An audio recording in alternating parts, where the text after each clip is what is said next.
Hello and welcome to the British Dapper, and today we're talking about 10 essential wardrobe items every British gentleman should own.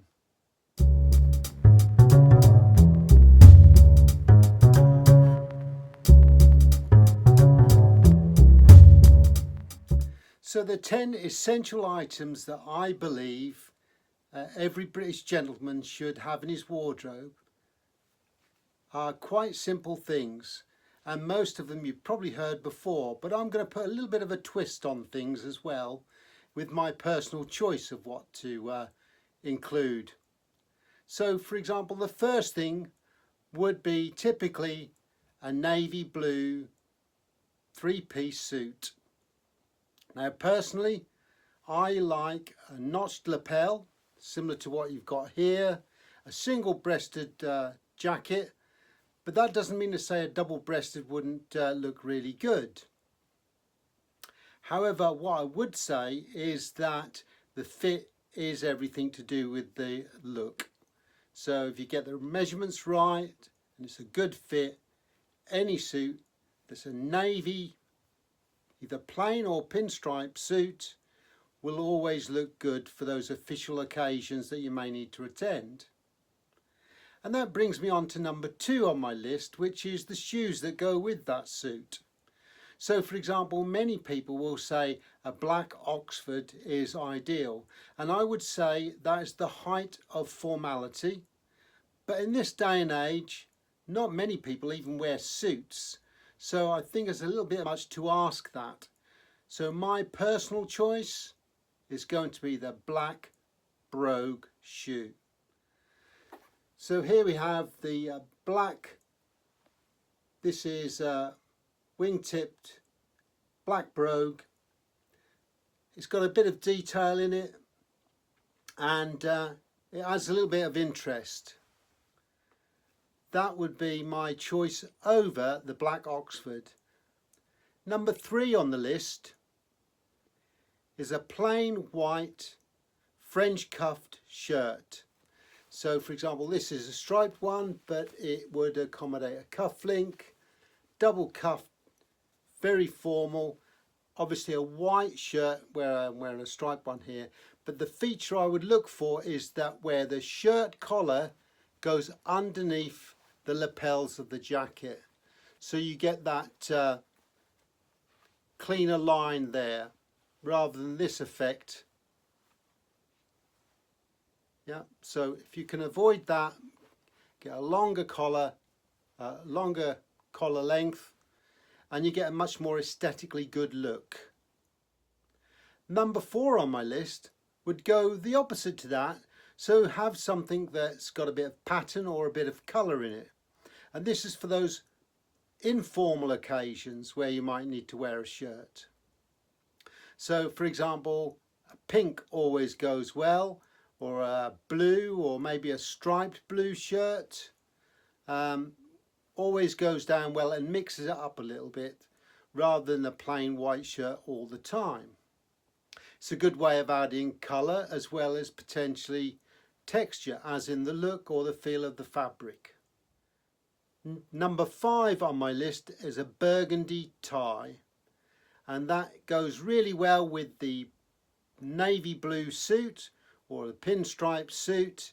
It's not a bright harsh red, it's a very subtle and flatter red, and it complements that sort of look very well. But it also equally doubles up, so if you're going a little bit more informal but still want to wear a tie, it's still a good colour to wear with blues or greens and those sort of coloured tones. Number 6 on my list is a tweed jacket. Now they come in a variety of sizes, as in the pattern and also the thickness of the material. So we live in a very temperate climate in the UK, so we can generally get away with a medium weight tweed, no problems at all. In the summer months, try and go for something a little bit lighter, a bit thinner. But if you're in a really hot climates, then I wouldn't recommend a tweed jacket. Instead of that, I would recommend something along the lines of a blazer or a cotton or linen based jacket, sports jacket. probably along the similar colours though, maybe a taupe or a, for example, stone colour, or maybe more lighter tones in the actual jacket itself, maybe stone, olive, those sort of colours. Number 7 on my list is a pair of chinos.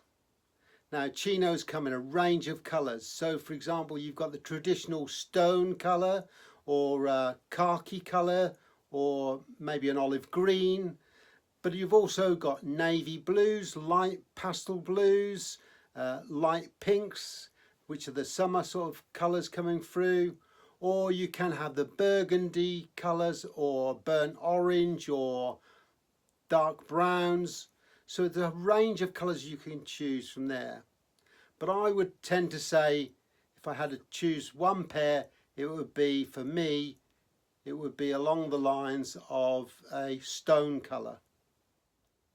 Number 8 on my list. Now, we did mention earlier about the black brogues as the formal shoes. I do think you need to have a more informal pair of shoes. So for example, they could be, instead of the black brogue, we could have something like a burgundy brogue. I would go for an unusual design. These are an Italian cut, and you can see the spade-like cut on the actual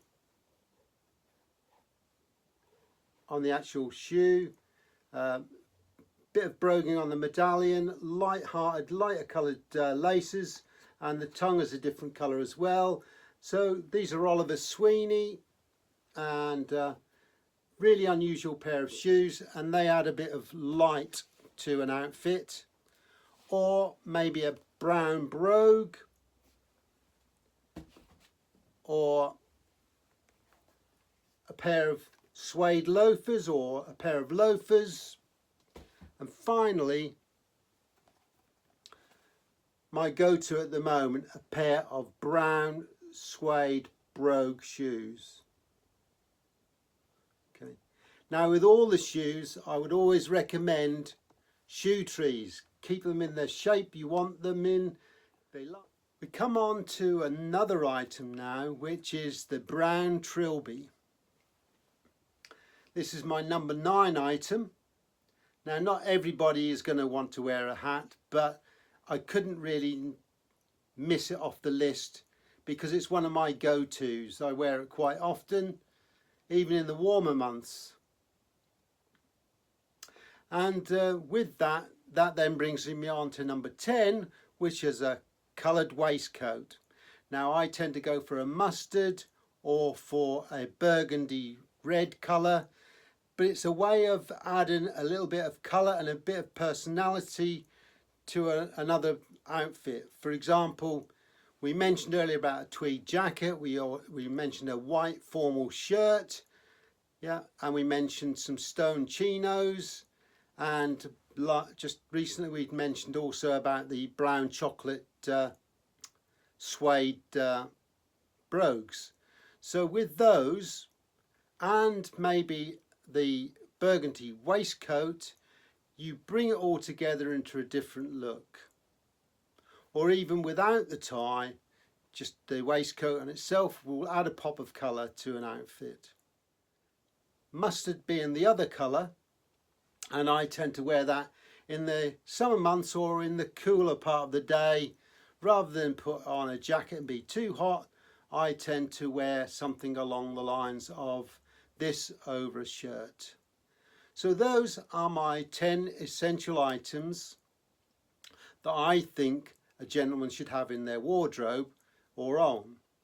So let me know what you think. I'm interested in your views. So if you like the video, give us a thumbs up. If you'd like to subscribe, then please feel free to do so. We love constructive comments, so if you do, jot them down below and we'll get back to you as soon as we can. So until next time, take care.